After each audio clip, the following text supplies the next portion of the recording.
Dans le ciel israélien, les dernières roquettes envoyées par Gaza avant l'entrée en vigueur de la trêve. 55 heures. C'est la durée de l'opération Aurore, initiée par l'armée israélienne pour neutraliser des positions ennemies.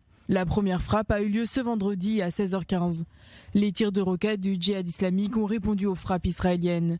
Ils ont arrêté peu après le cessez-le-feu, entré en vigueur dimanche soir à 23h30. Au total, ce sont environ 1100 roquettes qui ont été lancées depuis la bande de Gaza par le groupe terroriste palestinien. Parmi elles, plus de 160 seraient tombées à l'intérieur de la bande de Gaza. La majorité aurait pénétré dans le territoire israélien.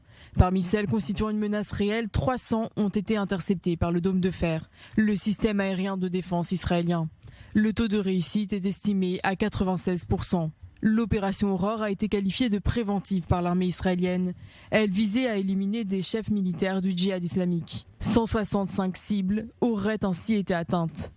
Israël affirme avoir détruit un tunnel d'attaque, des avant-postes et des positions militaires, ainsi que des sites de lancement et des entrepôts de munitions.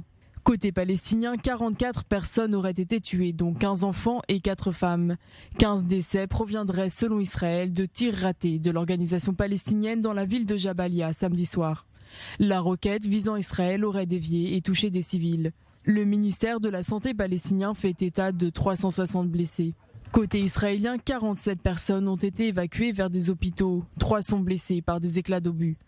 31 personnes ont été blessées alors qu'elles tentaient de rejoindre leurs abris lors des alertes à la roquette, prises dans un mouvement de panique. 13 essais d'anxiété sont à déplorer, dont une femme de 74 ans d'Ashdod qui a été évacuée hier, sous anesthésie et ventilation. Si la trêve est respectée, cela devrait être le bilan final de cette opération Aurore.